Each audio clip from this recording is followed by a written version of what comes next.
Everyone, the CROC podcast is going to take a week off, but we're not leaving you empty handed as we are giving you the opportunity to listen to an amazing podcast that Dr. E was able to be on. Here now is Talaya as she introduces you to Navigating Cancer Together, the podcast, and it's called The Unexpected Path Helping Cancer Survivors Turn Tragedy into Triumph with Dr. Eanelli. Hello, everyone. This is Talaya Dendy from ontheotherside.life, and you're listening to Navigating Cancer Together, the show that has something for everyone facing cancer. Why? Because everyone is different with different needs, beliefs, and perspectives. Thank you so much for joining us for this episode. I encourage you to open your minds and your hearts. Today, our very, very special guest, I'm so excited for you to meet him all. He is Dr. Thomas Eanelli. And Dr. Eanelli is a radiation oncologist out of New York with nearly 40, that's right, 40 years of experience. He credits his sustained passion for his work to the heroic survivors and thrivers he serves and the life lessons they have taught him. He is not just focused on being a technical doctor, he is a doctor who cares. He is the president of CROC, which is Citizens United, Reunited to Overcome Cancer, which was established in 1999. It is a grassroots cancer survivorship organization whose sole purpose is to support survivors and thrivers and their families. I had the pleasure of being a guest on Dr. Eanelli's The CROC podcast in March, and I will share the link in the notes for this episode as well, so you can refer back to that episode. And I must say, it was one of the best guest experiences that I have had thus far. I'm very grateful for that. I was welcomed and I was heard by Dr. Eanelli. And I can only imagine the patients that he supports, how great they feel getting that kind of support. And so now I'm going to switch from saying Dr. Eanelli to Tom. Tom is an amazing doctor and human being. Tom, thank you so much for joining us today and welcome. Talaya, it is truly an honor to be here. Getting to meet you and really getting into your podcast and your work and finding out what a cancer doula is and all that from reading an article from a little cancer journal got me a lifelong friend. You are articulate, you are smart, you are elegant, you are everything, and I am just so happy to have you on the same side, helping our survivor thrivers out there navigate, as you say, their experiences together. Thank you so much, Tom. I am so honored that you're here. And I so appreciate the kind words that you have spoken to me and over me, and just the encouragement that you have continued to give me since we met. And you are definitely a friend and also a partner in this space in supporting people with cancer and their families. So, Tom, please tell the audience more from you about who you are. And then also, I think they may be curious about why you decided to become a radiation oncologist. Oh, it's going to be great because I'm going to start by first I have to represent. So I know we're not on video yet, but I just want to show everybody I'm representing. He has the Twins I jersey. have my Twins jersey. Not only do I have the Twins represented because I had looked at Talaya's initial podcast when she was really supporting the Minnesota Lynx and that type of thing. So I figured she was a sports buff. Yes. And to know a little bit about me is to know that everything you have to know about me is what I'm wearing, because every day of my professional career, I walk into work wearing a sports jersey. It started out as just a fluke. I was wearing just one of my Ivy League sweaters. It was a cold day and the patients loved it. The next day I wore it again. They loved it. And then the third day I wore my tie and my shirt, and they said, "Where's the jersey?" And I don't think I've stopped wearing a jersey since. And what it is, it's not the jersey or that. What it is it's a metaphor. The metaphor is that, as people who work with cancer patients, cancer survivors slash thrivers, and we'll get to the definitions in a little bit. That's a very, very important role that we serve for a very important set of patients. It's a very scary disease. It's a very turbulent time in a patient's life. And the last thing that they need is to feel intimidated or to feel a cold, shivering barrier between their doctors and nurses and them. So what these jerseys represent is an informality, and we're going to talk about the pillars of my organization, and that's one of them. And that informality, that wearing of the jersey, breaking down that wall. If anyone wants to know who I am, that's basically who I am. I love that, Tom. And, I knew that you were wearing a Twins jersey because of the colors. I'm like, okay. And I was going to ask you that once we got going, but you beat me to it. So thank you for repping Minnesota. And also, I really love the fact that you are very casual because it shows that you are approachable and it shows that you are willing to meet people, your patients, where they are. And I think that that's so important because, as you know, as a doctor, a lot of people have white coat syndrome, and that prevents them from asking questions, speaking up for themselves. And so you definitely make it easier by the informality, as you call it. So I think that's so cool. I must ask, Tom, how many jerseys do you think you have? Well, behind me, and again, you can't see them, but it's kind of funny. My jersey collection started with all New York Mets jerseys because that was my team. But then I started thinking, well, I'm running out of New York Mets jerseys. So I started picking up some others, and then it became basically an arms race. So Russia would get a warhead, we would get 3 warheads. So if I got 1 jersey, I had to get 4 jerseys, and I now have every Major League Baseball team, every national football team, every hockey team, and most colleges. So I'm working through, some specialty jerseys, but I would say maybe 200. Wow, that is But impressive. I want to tell you that this one is one of my favorite. So I Nice. also like to have a story for every jersey. Okay. So, and I also like to have the story related to our work, right? So Harmon Killebrew was one of the most famous of the Minnesota Twins. He probably predates you or many of your listeners, but Harmon's number was number 3. He came up in the 50s. He played through the 60s. His nickname was the Killer. Now, that which is kind of funny. He was named the Killer because he basically would hammer those home runs over the fence and hit monster home runs. And he hit 573 home runs in his career. But he was the kindest, sweetest, gentlest, quietest guy in the world. But the beauty of this is not only that is the Hall of Famer, et cetera, but he is also a cancer survivor thriver. So he had esophageal cancer, and he eventually succumbed of it. So I like to have a story for every jersey that I wear. Thank you so much for sharing that. And I think that's very important as well. Um, yeah, I really like that story because I think that it makes a connection, and it really shows how down to earth you are and approachable you are. So thank you for sharing that.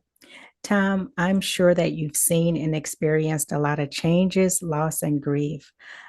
Please tell us, how do you take care of yourself so that you can continue to show up for your patients?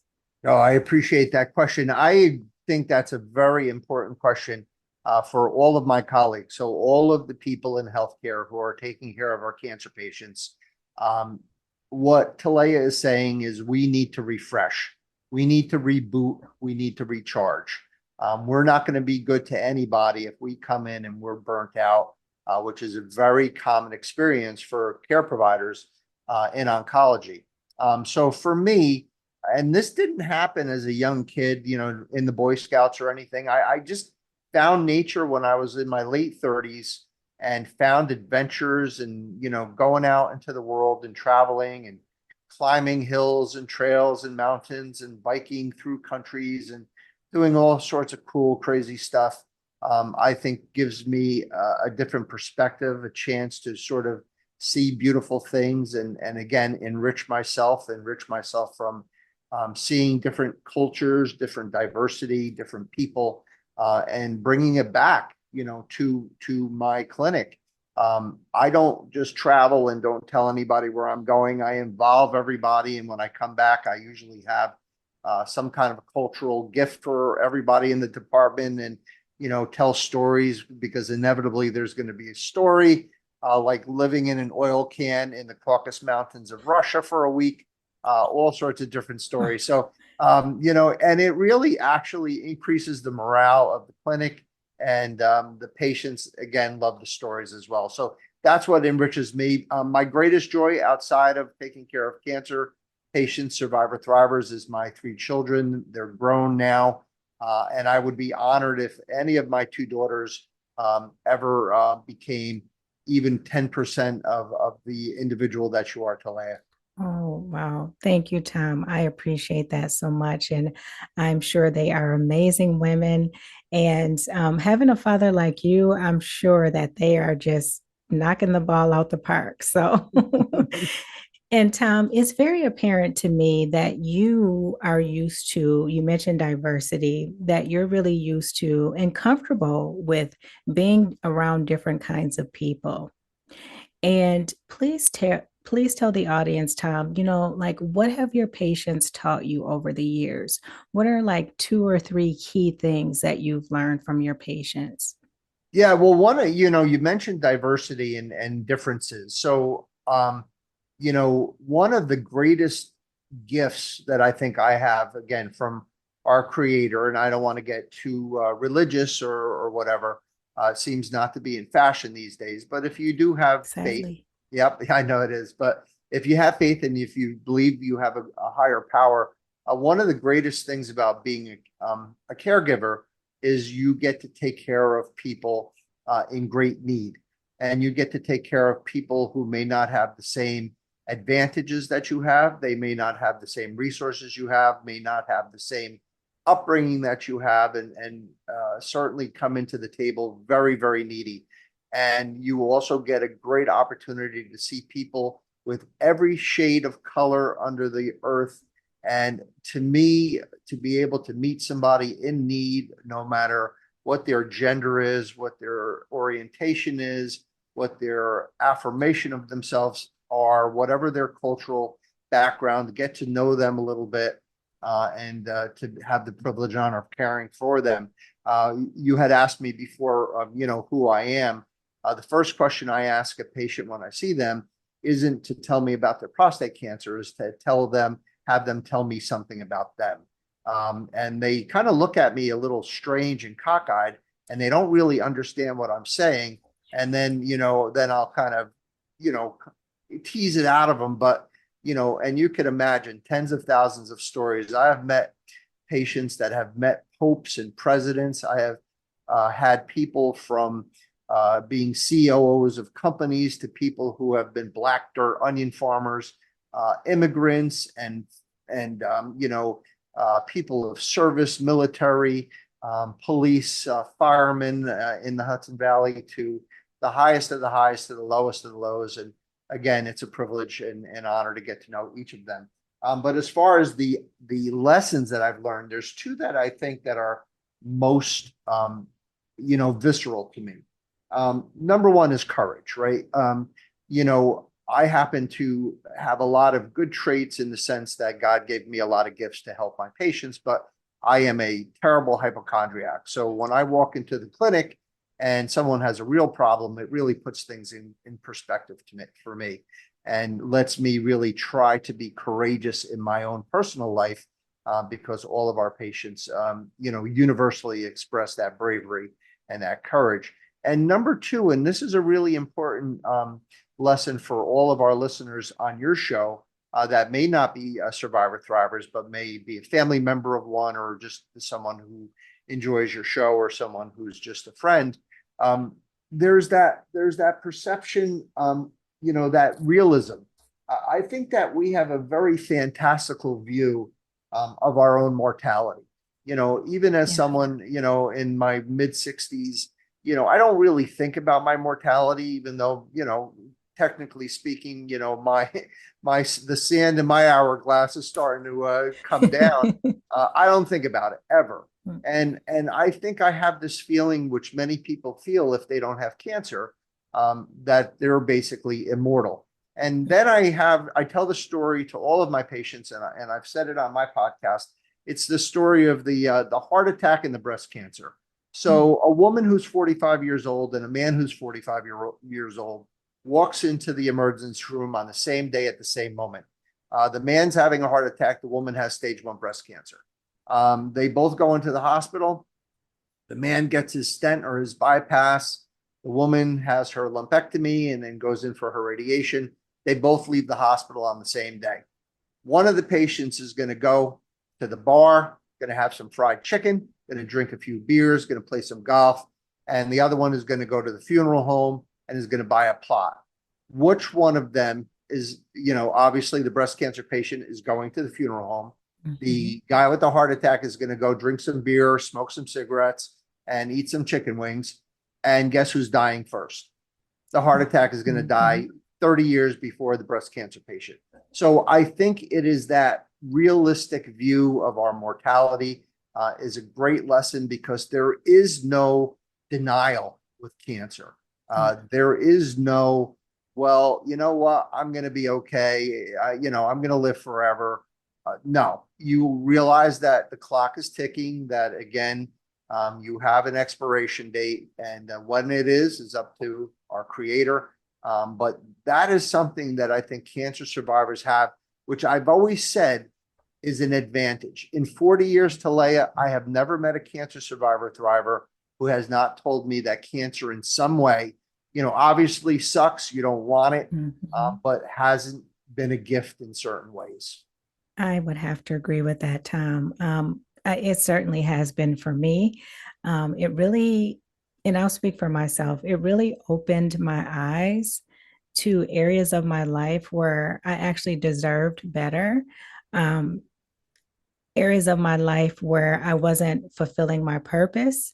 I was going off of what other people and what society said I should be doing. And it just made me evaluate relationships, work, all kinds of things. But it really made me figure out what made me happy and how to get more of those things, how to work more of those things into my life.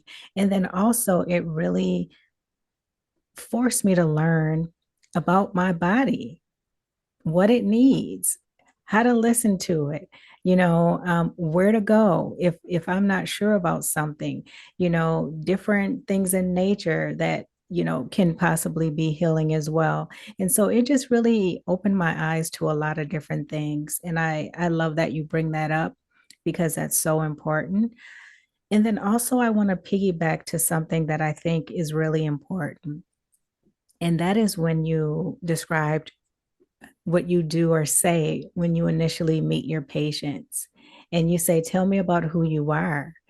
And I think so many patients are like, huh? They're not making the connection because they're always seen as cancer. They're just always looked at as the person with cancer. And most doctors are so focused on only the cancer. And so I just want to applaud you for seeing the people, because that's healing in itself. Before anything else starts, you have really tapped into their soul, their spirit of who they are, and you're saying, I actually see you, the person. So I think Oh, that's so important. yeah, thank you. And I do want to, piggyback off of your piggyback, and talk to our survivor thrivers out there. So, when I do that and I ask someone who they are and they're kind of saying, what are you talking about? What I say back is very simple. I am trying to develop a trusting relationship between myself and you. I am trying to learn about you, because you are not a prostate cancer, you are not a breast cancer, you are not a lymphoma cancer. You are a human being. You have a story, you have a history, you have a trajectory. I have been given this honor. You have chosen me. You have given me your life to put in my hands I have this power to be able to potentially cure you, and yet I don't know anything about you. So you're not leaving this office until I know your favorite color, your favorite food, and your favorite chewing gum. I need to know those three, because if you're not going to tell me anything else, I need to know those three things. And they start laughing, and then they tell me stories. So an 80-something-year-old patient comes in to see me, and she sees me in the jersey, but she's a very, quiet and again, I guess old school. The doctor is here and the patient is here, and that's not the way we practice. And nor should that be the way we practice. We should be a team, not any sort of a hierarchy. We should be extraordinarily equal and egalitarian. So anyway, this lovely, lovely woman, I would recommend listening to this podcast. Her name is Walda. Walda, her father pitched in the 1932 World Series for the Yankees, was dear friends with Babe Ruth and all the great ones. She has his World Series ring in a safe deposit box, which she promised she will take me to one day to see. And in addition to that, what he was known for, his name was Waldo Brown, but his name was Jumbo because he was the biggest player in major leagues of the era. And the way that they used to joke around with Jumbo Brown and make fun of him because of how big he was just extraordinary. And I made her laugh. And, by the end of that visit, it was like we were friends forever. So here's me, the sports buff, with this little old lady, the little blue-haired lady whose father was a New York Yankee in the 30s who used to go drink beer and chase women with Babe Ruth. So I just thought that was like the greatest thing. And she represents, what I want to accomplish. And that's to get to know that person, because apparently, obviously, her relationship with her father, the pride of being the daughter of Jumbo Brown, that was huge. And for her to be able to tell somebody that and not have to keep it in, that was amazing, right? Yeah, yeah. And, I bet she looks forward to coming to see you. Every time she has to come, she's like, yep, this is going to be a good visit. No matter what happens, we're going to have a good conversation. And that makes a big difference. It really does. Yeah, Especially for, yeah, especially for people who may not have anyone. So absolutely. great job, Tom. I love that. I love that. One thing I want to talk about is many people define cancer survivor in different ways. For example, one person may define a survivor as a person or someone who has completed treatment. And for the sake of this conversation going forward, Tom, when you speak about survivors, what phase of cancer are you referring to? Is it when someone's initially diagnosed, after treatment? Because people just see it and view it in different ways. So, wondering your perspective on that. I love this question, and it's a very, very dear question to me, and I'm going to tell you why.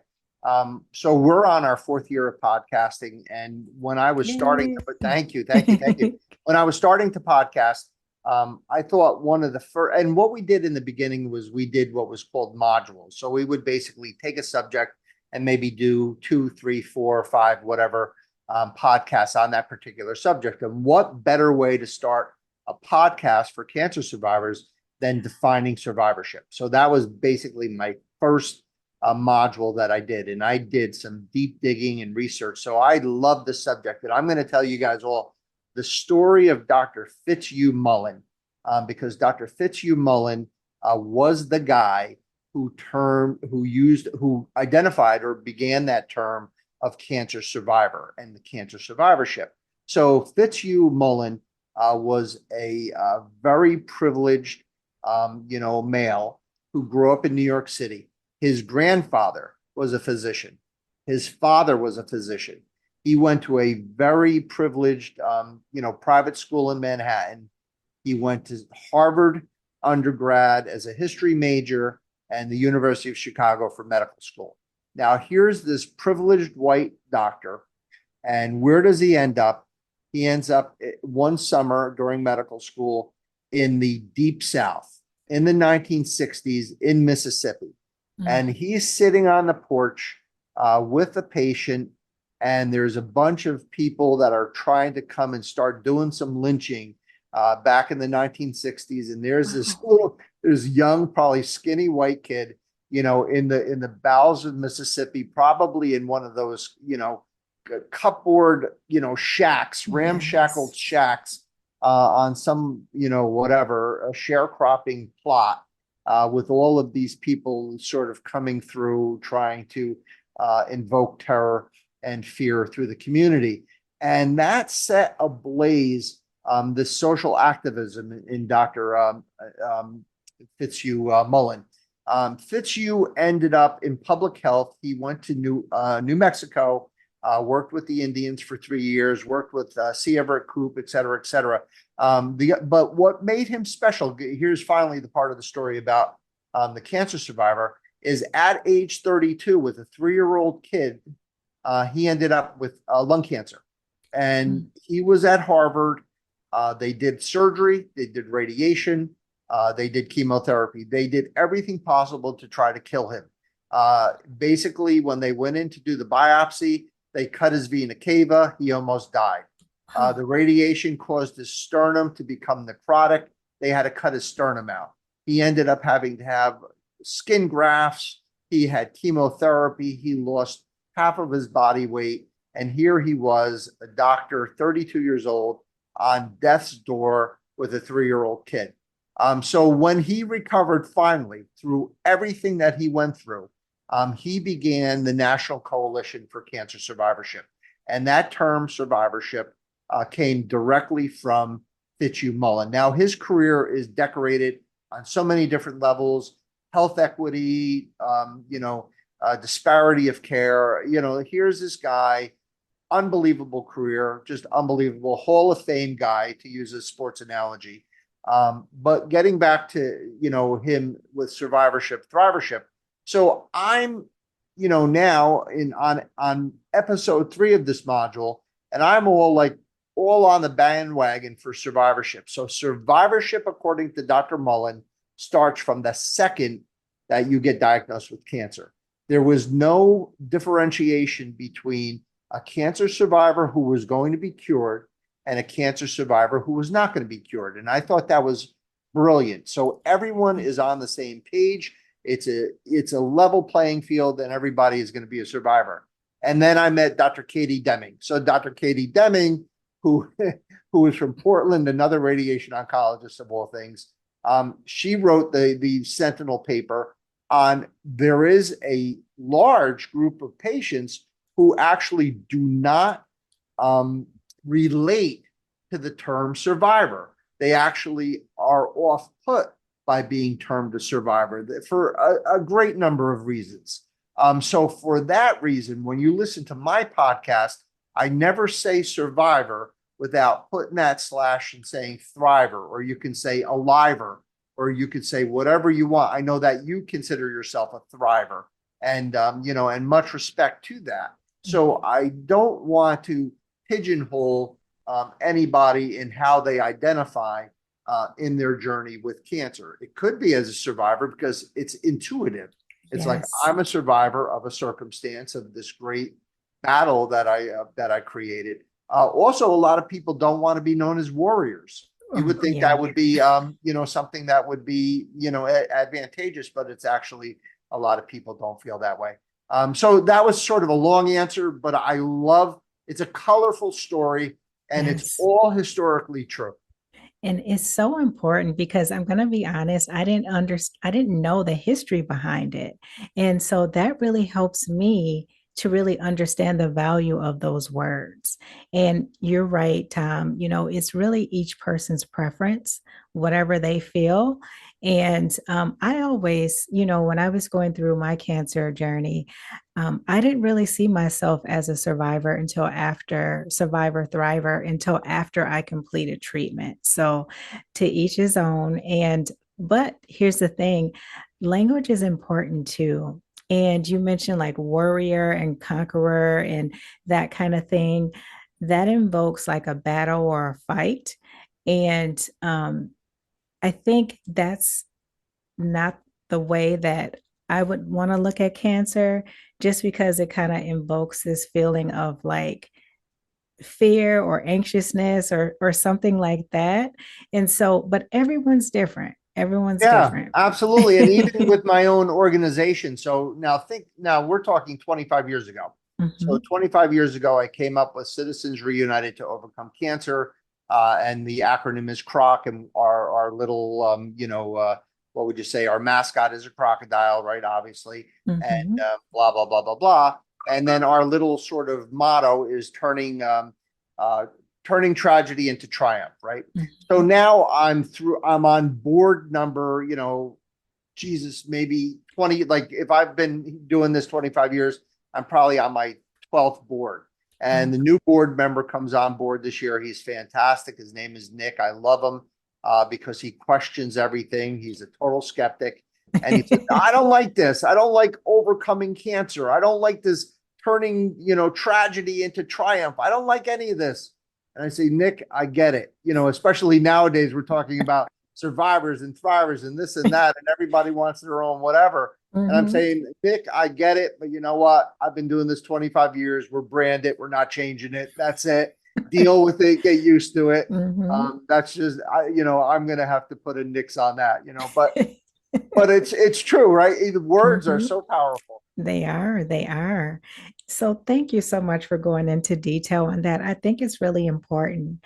And so now, Tom, let's shift. Other than fear, of course, just about everyone that is diagnosed with cancer experiences fear. A lot of that is tied to the unknown. What are some common things that you see patients struggle with? Yeah, I think that clearly in my head, the second most important thing that I have to help patients with is lack of information. And I think lack of information and how information is exchanged. And I'm going to use a story from one of my favorite people.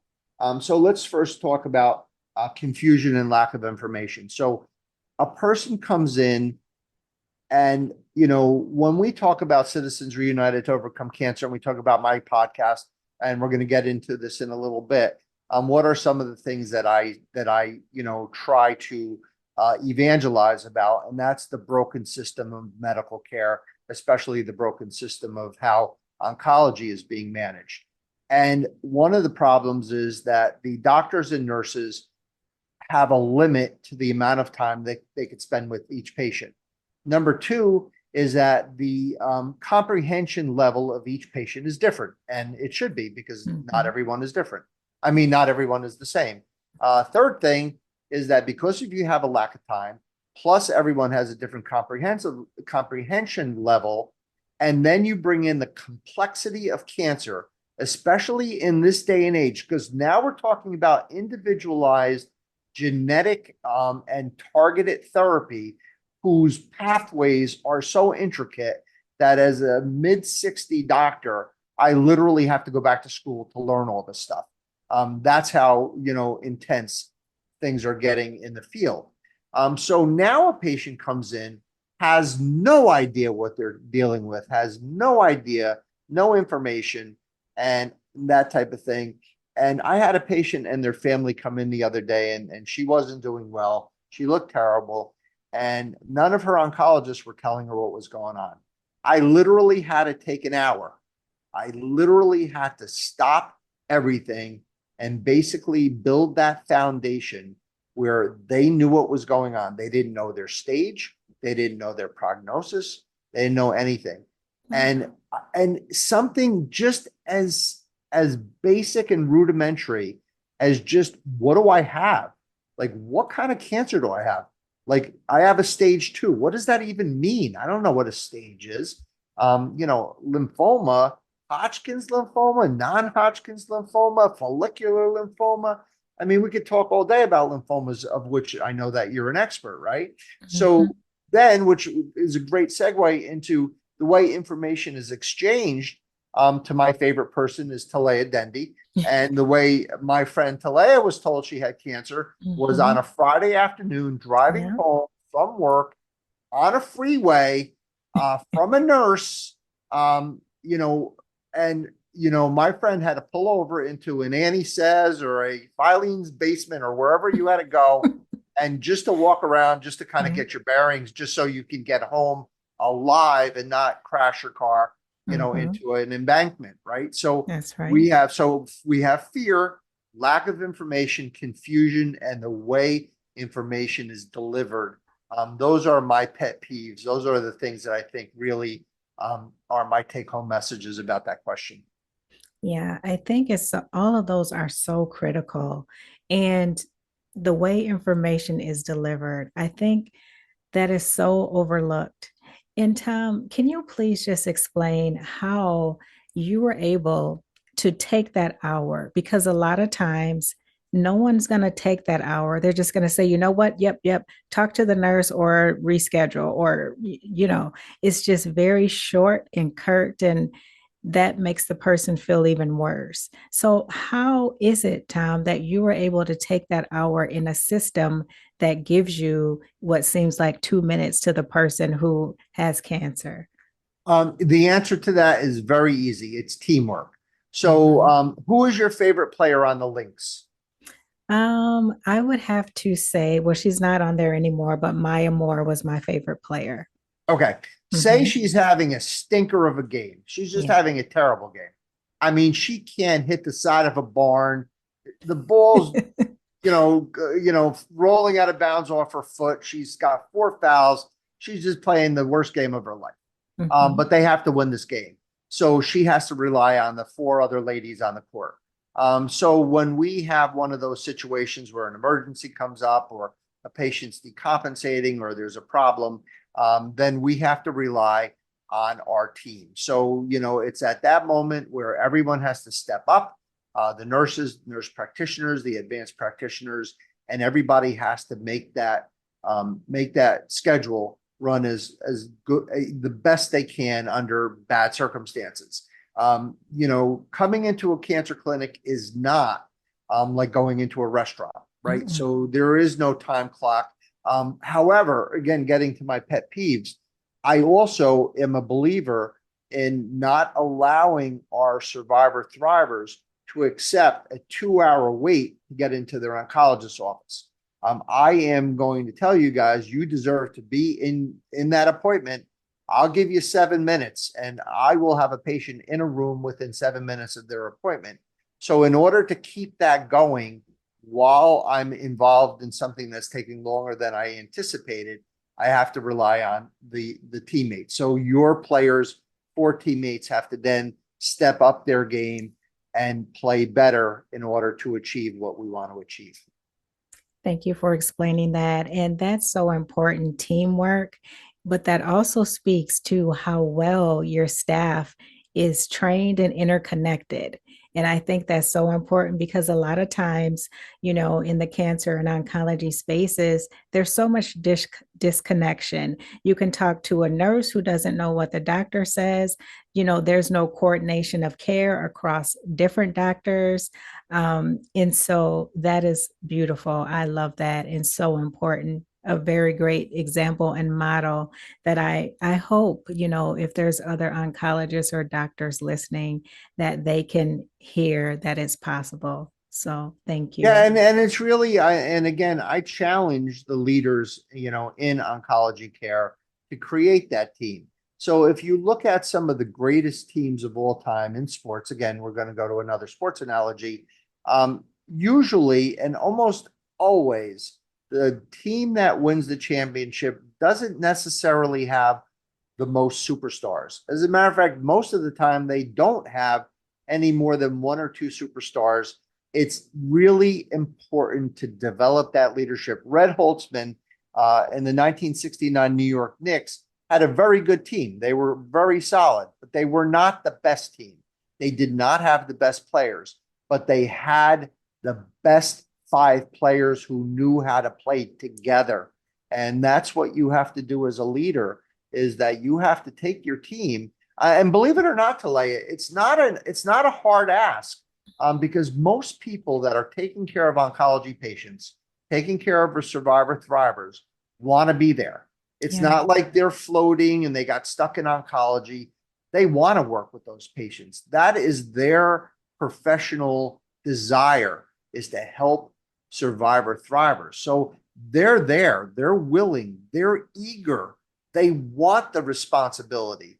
And we have to kind of break down that top heavy model of the doctor being here, the nurse being here.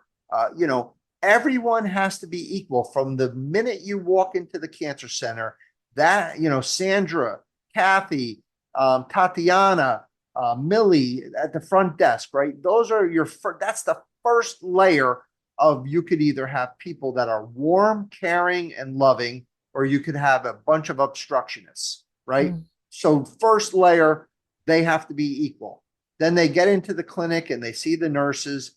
They have to be equal because it's the nurses that spend the most amount of time with education and those types of things. I love radiation oncology because it is a team. And actually, the doctors are the weakest link in radiation oncology because we do all the supervision, but really it's our physicists, our dosimetrists, and our therapists and our nurses that really do all the back-breaking work. And of course, we always get the credit, but the credit truly is to the team. So maybe it's because I'm a radiation oncologist that I grew up with that culture. Much respect to those doctors that have those specialized skills. So the neurosurgeons that need to decompress that spinal cord compression and take these tumor cells off of the spinal cord. And if they miss or if they miscalculate, the patient's going to become, paralyzed, or to the medical oncologist who or the researcher who has to derive these targeted therapies or whatever, to those doctors who have those specialized skills. I do not mean any disrespect, but I think they would agree with me in the sense that on a day-to-day level in your community cancer centers, it is a team endeavor. It is an egalitarian democracy, and that's the way it really should be practiced. Thank you so much for explaining that. And I can say, Tom, that throughout our conversation so far, equality has been a common thread. And that's why you're so successful. Like you said, you don't see yourself way up here. You're like, I need to do this with the team. We have to work together as a team. And you see your patients as team players as well as partners. So I love that. What is something, Tom, other than, learning about who they are, what would you say to someone who is newly diagnosed with cancer? Well, the first thing that I have to do is I literally have to peel them off of the ceiling. Yeah. So, you come in and you hear cancer, and it's my favorite thing to do of all time. And I have a really great analogy. And for anybody out there who has just been diagnosed, I call it my reframing appointment, because what I do is I reframe their disease. So I say to them, okay, Talaya, you come to see me with this problem. You hear the word cancer. You are terrified because of a word. You are terrified because you have cancer. You are terrified because you are in a cancer center. You are terrified because you have to have cancer treatments. What if I were to tell you that you were coming into a clinic with hypertension, or you were coming into a clinic with diabetes, or you were coming into the clinic with some kind of a chronic disease? And if I were to tell you that if you take your medication or you take your treatment and you continue your visits with these specialized doctors that take care of this specialized disease, that you're going to be fine, how would you feel about that? They say, well, I would feel great. And I say, I just reframe your entire perspective. You are that patient with diabetes. You are that patient with hypertension. You are that patient with this problem, or that problem. You now are seeing special doctors. We happen to be called oncologists. We could be called rheumatologists. We could be called infectious disease doctors. We could be called anything you want to hear, but that's just our title. You're in a cancer center. Well, that's where cancer patients get their treatments, in a cancer center. Are our treatments toxic? Yeah. But anybody who takes medication for blood pressure, it makes you dizzy. It makes you feel like crap. It makes you just basically crazy. If you take medication for this or for that, You take your diabetes medication. Nobody ever thinks about it, but really, cancer is no different than any of these other chronic diseases. Yes, you have a problem. Yes, it could be serious. But again, getting back to that realistic view, that non-fantastical view of life, yeah, everybody has to sit in that seat. Everybody is going to get sick. Whatever the name of the disease is, it's going to be serious. So let's get past cancer. Let's not empower a disease just by its name. I use the Harry Potter method. Say the word Voldemort. It's okay. It's not going to kill you. You don't have to say the one who can't be named. We can name it. It's called cancer. It's okay. It doesn't sound good. It's got a bad connotation, but let's get past it. So that is my primary lesson, is to reframe their disease. That's so important because that really sets the tone and it helps them to get in a better state of mind and to really just get down to their bare bones of what it really is. And that the way that you do that, it just simplifies everything. So that's wonderful. And Tom, what would you say to a person who has completed treatment? And as you know, many times, we're unsure of what to do next, what life is going to look like next. What would you say to them? Again, I want to make sure and reassure everybody that their support team, that their caregivers are very clear that you finish your treatment. That's like scoring the winning touchdown and being carried off the field. That's a happy thing. That's a good thing. That is nothing to be afraid of, as long as you know you will never be abandoned. To let you know that even though you're not coming in every day, getting your treatment every day, being protected every day, that does not mean that you are not still loved, that you are not still supported, that you are not still going to be cared for.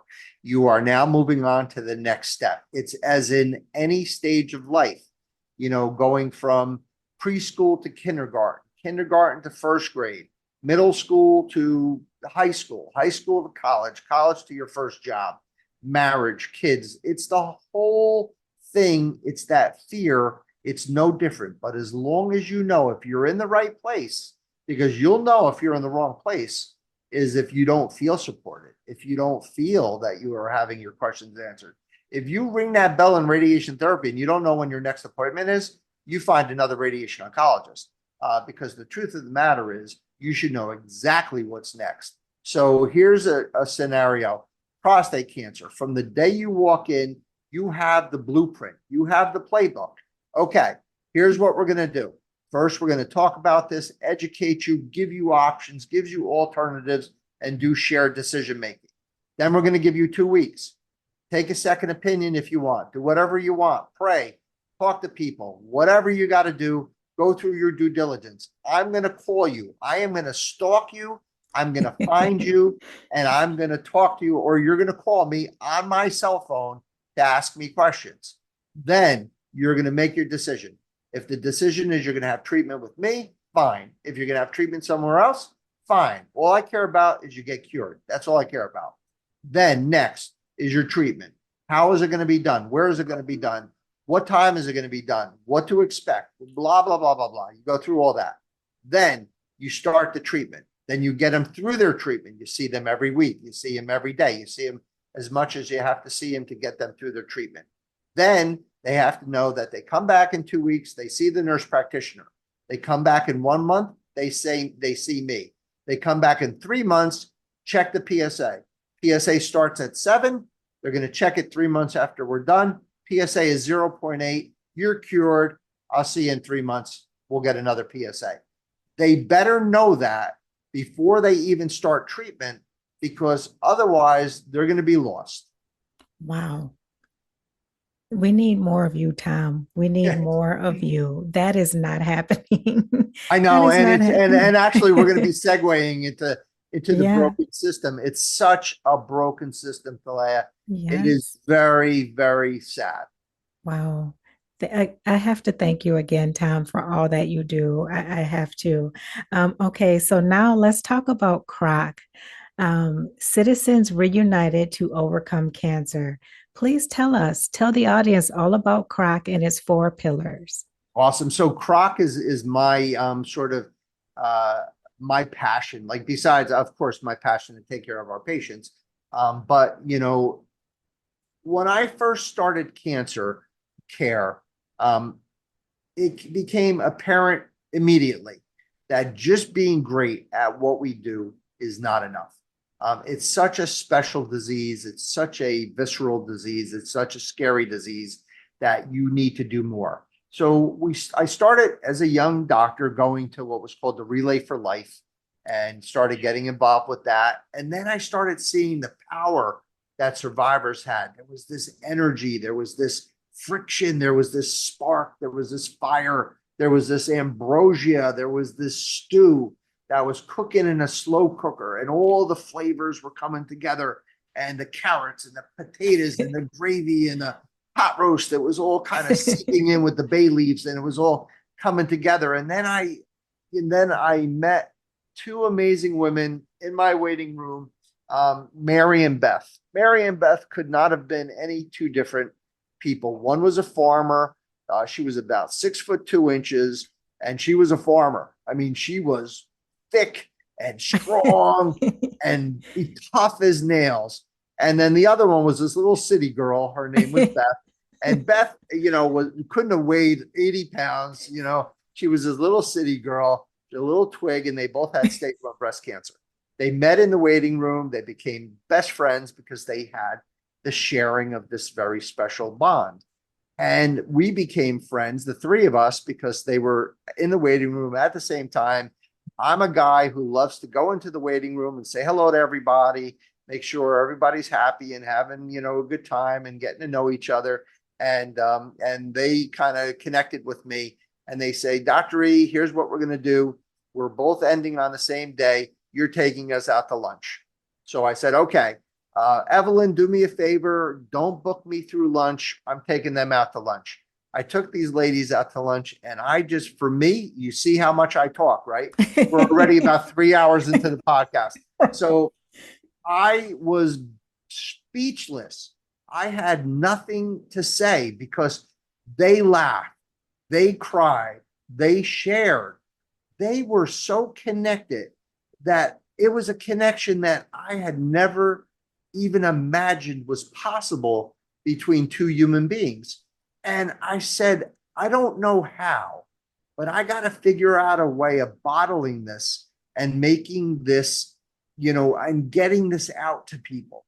And the reason why it was so successful was in the 1990s, there were no support groups. There was nothing. There was only American Cancer Society, and that was it. And there was really no resources. We didn't have social media. We didn't have WebExes. We didn't have all of these things for survivors. We had nothing. So every month for years, we had these dinners. And the first dinner had about maybe 40 people, and then it would go into the hundreds. And if a cancer survivor walked in the door, they never paid a dime. It was almost like Jesus and the 7 loaves of bread and the fishes. The food just appeared. The entertainment appeared. The lectures, we gave them lectures. We did fun stuff. We did road trips. We did everything. We were before Meals on Wheels. We would do home visits and bring food and do, death calls and the whole thing. And we did this forever. And then all of a sudden, that was not necessary anymore because people caught on. They got it. They understood. Support groups were starting to pop up. Cancer became a thing. Breast cancer really brought us into the spotlight. And thank God for our breast cancer survivors, because a lot of attention got made. And we ended up with all of these great resources for all cancer survivor thrivers. Yes. So then we went into our next incarnation, which was to help out an organization by distributing grants for patients who had no money, who couldn't afford their medication, couldn't afford their treatments, or couldn't afford even, to heat their homes in the winter, or had no food in their cupboard. So we did that for about 8 years. And then we decided we needed to go in a new direction. And I also was missing that sort of flesh to flesh thing. And then COVID hit. So then I thought to myself, I have a big mouth. I have a lot of experience. I have a lot of stories to tell. What better platform than to do a podcast? I could Yes. reach more people and I could tell my story and I could tell the story of, yeah, I wanted to give the survivor thrivers a Swiss Army knife. I Mm. wanted them to have the tools to be able to navigate their survivorship journey, to have the tools to know what to expect. So that's how the four pillars came in, is because in my practice I had this advantage of being able to see right from the battlefield. So I am not a doctor who sits in the office on the fifth floor, way away from. I mean, I am there. The bullets are flying. I'm in the foxhole with everybody else, and I want to be there forever. I don't want to be an administrator. I want to be there because this is what I found. There are four main categories of broken systems in medicine. And this is what all of the people who are listening to this podcast, I want them to know this is what they deserve. This is not your father's cancer anymore. This is now a new generation of survivors who really have a right to the best, most dignified care that's available. So, in gender informality, we talked about this. The jerseys, to be approachable, to learn about your patients, to break down that wall so they feel comfortable, so they feel that they can talk to you, that they could share intimate things with you, and they could share things that they wouldn't tell anyone else. And with that information, we will get better outcomes. Disseminate information. It is a shock that patients are not informed about their disease, about their treatments, about what to expect. It is shocking that Hippocrates, his first job for anyone who was going to practice the art of healing, was to be a teacher. That's our first job, is to teach, not to heal. You teach, then you heal. And no one's getting information. Totally broken. If you're walking into a doctor's office and they're not giving you the information, it's not because you're bad or that's the status quo or that's what you should expect. You deserve more than that. You need to know your prognosis, your stage, your treatments, the exactness, the side effects. You have to know everything, and that's important. Encourage approachability. You need to make sure that they feel that they are worthy of approaching the God, right? The doctor, the nurse. They have to feel worthy that they can approach the system, the medical system. You walk into an emergency room, you're there 14 hours, 16 hours before you even see anybody. I mean, that's unacceptable. I mean, you need to be able to know that if you're sick, you have to be able to approach your medical system, and you have to have accessibility to that medical system. Talaya, I can't tell you how many times a day I get on the phone with a colleague and I say, okay, because we're not in a captured medical system. And it's like, okay, listen, I have this patient. They have head and neck cancer. They need you to do an exam. They need you to start chemotherapy. And it's like, yeah, I'll see him in about 2 weeks. Oh, I'll do a biopsy next week. I go, no, you're going to do a biopsy this week and you're going to see the patient this week. Because if I just said yes, then the patient's not going to start treatment for 6 or 8 weeks. Yeah. No good. That's not right. So this is what we do at CROC. We try to point out these 4 basic pillars that they're crumbling under the stress of a broken system. And in the podcast, every week, there's something different. And we'll talk about this in a minute, I'm sure. But I just want to answer the question to let your viewers know what they are entitled to in their care. That's amazing. What they are entitled to, not just what they get, what they deserve, that what they're entitled to. And you talk about worthiness. I think that that's so important as well, because a lot of people are made to feel like they're not worthy of good care. of equitable care, of quality care. And so I think those four pillars are so important. And Tom, please tell the audience, for anyone who's interested, how can they get involved with CROC? Well, CROC, we'll share our link. It's crocvip.com, I believe. And Yes. from that website, you can hit our podcast and learn more about us. And I think, as I said, over 4 years, we do a weekly podcast, so we have all sorts of things out there for people. Sometimes I have what would you say, Talaya, when you do sort of the same sort of theme, like themed Oh, yes, the podcast, like you same have a thing. theme. So one Yes. of my themes Uh-huh. is called confessions. So Okay. confessions are, when I don't hit the high note on a certain day, where I feel I could have done better. Oh, For wow. instance, I did a confessions recently on a patient who was just the sweetest guy in the world, who had this really terrible abdominal tumor that was basically coming out of his abdomen. And Oh, I gave him radiation and I took care of it. And he got his pain went away, his tumor shrank, but unfortunately, he still passed away because it was advanced cancer. But what I could have done better was I didn't facilitate the patient um, disseminating this information to his family. So his family thought, when we were so excited about, the way things were going, I think they thought he was going to get cured when he didn't get cured. And that information, and imagine if the expectations are not aligned. So that's an right. example of like a confessions. I'm going to do a confessions in a couple of weeks of what I heard from a colleague.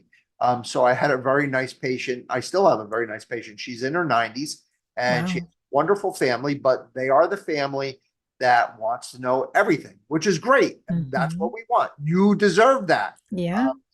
Some people aren't that way. Some people are that way. It doesn't matter. Like you said, we're all different, right? Hmm. So this particular practitioner, a very good friend of mine, an excellent oncologist, as a matter of fact, must have had a bad day being pushed and they were pushing his buttons. He wasn't getting the test results to them. They were asking all the appropriate things. Again, getting back to what they are entitled to, what they deserve. Right. They were just asking for what they deserve. He was basically just kind of going back in time and thinking, well, I'm the doctor, you'll get the information when I give it to you, right? Mm-hmm. Like when you got diagnosed, it's like, well, Yeah. she can wait till Monday. Yeah. No, she can't. Right. I'm not letting that lady spend the weekend not sleeping because you're too lazy to call your patient or to get your patient to come in or meet her on a Saturday. Here's an Yeah. idea: get in your car and meet her at the office on a Saturday. How's that sound? I would have And loved it. then he finally got pushed and he says, "What do you want me to do? You're 90 years old." Like that's the worst thing you could ever say, Wow. right? What he meant to say was, let's define what your expectations are. We have to be careful because you are 90, and even though you look great and you feel great on most days, we can't do too much because then we're going to make you sicker and your quality of life will diminish. Like what he was trying to say and the way it came out, just we're not connecting. So that's called the confessions modules. Then I do my interviews. Like I found out what a Mhm. cancer doula was. I never knew Yes. what that was. So I try to find people, out there who are, experts in their fields to share things with my constituency.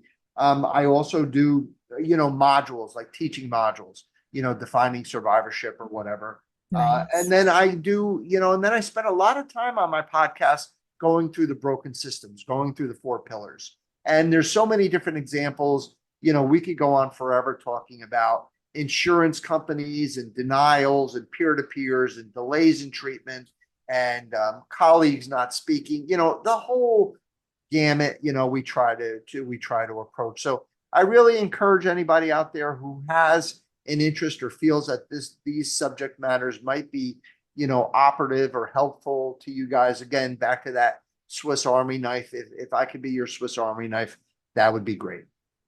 Wonderful. I love all the information and resources that you share, Tom. And I really like your own vulnerability where you talk about, well, I think I could have done that better. And that's so rare. So thank you for sharing that too.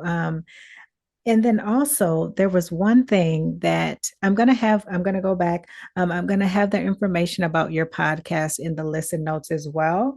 They can also access your podcast from the CROC website as well. But I will have all that information in the listen notes so that they can easily find it. The other thing that I found on the CROC website that I thought was really important was the power of survivor equation. Please, Tom, touch on that and explain why that's important. Yeah, no, of course. So, radiation oncologists are science nerds. So we are like huge math nerds and physics nerds and all that kind of thing. So I thought let's come up with an equation for power to empower our survivors. So I looked at the things that I felt were really important toward giving a survivor power, and I looked at the things that detract or take away power from a survivor. So the two main things actually, the two main things that empower a survivor are the depth of their network as well as the information that they're receiving. So the network starts, of course, with your family. And sadly, Talaya, there are so many of my patients who come into my office alone. It's Yeah, sad, but there are many people who come in with a very supportive family. It could be their parents, it could be their spouses, their partners, it could be their children, it could be their family, it could be their buddies, it could be their neighbors, it could be their ex-spouses. I've had ex-spouses with nice, current spouses in a room. It's been great. So it's been nice, really, really sweet to see that network. Then you have to look at your care team. They are your network. And then you have to do your own networking. Now, it's a lot easier to network now than it was in 1999. It's so much easy to find podcasts like Navigating Cancer Together. It's so easy to find the CROC podcast and so many other podcasts, not just about cancer, but just about self-help and all those types of things that could increase your survivorship power. And then the amount of information. So that's when you have to become an investigator. And I'm not talking about Google. I did a whole module with Dr. Google. Stay away from Dr. Google. Do your own. Listen, you're all smart people. Go out. You may not think you are, but you're smarter than you think. Go out there and become your own oncologist. Do some digging, do some reading, do some research. Talk to your doctor. I spent an hour this week going over clinical trials and the papers, going over data with a patient this week because she wanted to know the data. oh, If you want to know the data, guess what? Ask your care team. You are entitled to that data. That's our yes, job, is to give you that. So if you take your network and you take your information and that becomes exponential. What does that mean in plain English? So you take two numbers and then you multiply them together and then you raise them to a power, the power of two, the power of three, the power of four. And that's when you supercharge your power as a survivor. Sadly, on the other end is fear. yeah, Fear is the great killer of survivorship power. So, whatever you have to do to mitigate that fear, whatever techniques you need to mitigate that fear, if you have to re-establish your spirituality, if you've strayed from what it was that made your spirituality as a young person, and then you went through life and life beat you down and you sort of lost that, you need to find it. You need to find your way back. You need to find your way, whether it's through mindfulness, whether it's through meditation, whether it's through acupuncture, whether it's through nature, whether it's through reading poetry, whether it's, going to a museum, whatever you need, whatever it is that you need to mitigate fear. Because when you square fear, so if you take fear and you square it, you reduce your survivorship power by 4, not oh, by 2, by 4. It's called the inverse square law. So when you say you take your fear and it goes to a 4, now it goes to a 16. You have increased your fear and reduced your power by the power of 16. just by increasing it from 2 to 4. So that's the power of survivorship equation. That's powerful. That's so powerful. And to be able to get a survivor thriver to think that way, to pause and just think about that equation, I think that can just change so many things, so many thoughts, and just say, hey, no, I can't focus on fear because it's decreasing my chances of, overcoming or I'll just say overcoming this thing. So I think that's important for people to know about that equation. And Tom, is there anything else that you'd like to share about CROC or the CROC podcast? I just want to actually just take a minute and thank you, Talaya, for having me on today. It's just been such a great experience for me. I feel almost as if today was a continuation of our conversation back Absolutely. in March. And it's almost as if it doesn't really matter whether I'm interviewing you or you're interviewing me. I think we're accomplishing the same thing, and that's to give information to some really, really great and entitled people. Absolutely. I could not agree more. And I'm so honored to have the opportunity to talk with you again. We're going to have to do this again, Tom, because I had so many other questions that came up.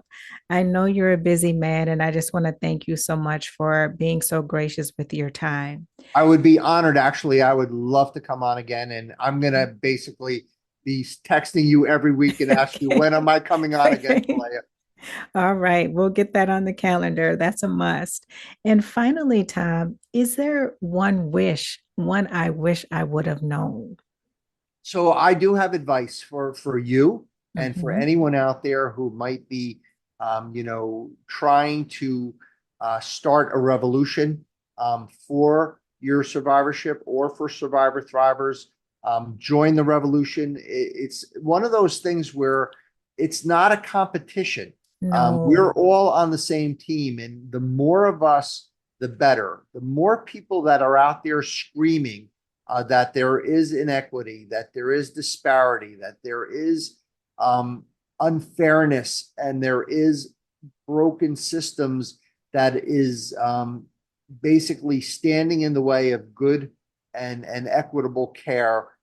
Please join the revolution. And the one thing that I do regret is that when I was young and it became apparent that I caught on to something, so I caught fire and things were really going well, and the number of people coming to the events were growing, and the word was out that there was a safe place where cancer survivors could come in the Hudson Valley to learn and to be loved and to be nourished, and things were great. And I got a consultant who was a very smart person, and I think getting back to that whole doctor top heavy model, I think I wasn't ready at that time. I was younger and I was more full of spit and vinegar, I think. And I think that I had this sort of doctor pride. And, he basically said, hey, what you're doing is pretty good, but, you could be doing this better and that better and that better and that better and that better. And I said, well, what are you talking about? This is great. And I guess what he was trying to say was I could have made more of an impact had I listened to him and done the things he recommended. So for all of you guys out there that are starting to join the forces here, and you have a good idea, an original idea, like Talaya has, please seek out advice, seek out smart people, seek out people who have experience, who have taken the lumps and bumps, and then guess what? Listen to what they have to say. Had I listened at that time, I might have been able to reach probably many, many more people. And that is my one regret. So what I'm hoping to do now is to make up for that through the podcasting world, where I could reach people, across the globe. And you are doing that, Tom. You are doing amazing work, you and the CROC team. And the podcast is amazing as well. I cannot just sing its praises enough. I listened to several episodes and I'm really excited to share it with you all. Make sure you check out those modules about survivorship. You'll have all the links to everything there. And Tom, thank you, thank you, thank you so much for making this a wonderful episode. It's just such an honor, and I appreciate everything you do. God bless you, Talaya. You have a wonderful night, and thanks for everything. And again, you're going to get a text from me next week from when I'm coming on next. All right. God bless, Tom. Thank you. And before we end today, I would like to give a shout out to the listeners. Thank you for joining us. Please share, follow, or subscribe so that you can easily find this podcast and listen again. You can listen to Navigating Cancer Together on Amazon Music, Apple Podcasts, or wherever you get your podcast. If you are looking to grow your professional network, please join me on LinkedIn. As an active member of the platform, I would like to personally invite you to connect with me there. Let's grow our connections together. Search for Talaya Dendy, TALAYA That is it for this Wednesday. And until next time, let's keep navigating cancer together. Take care.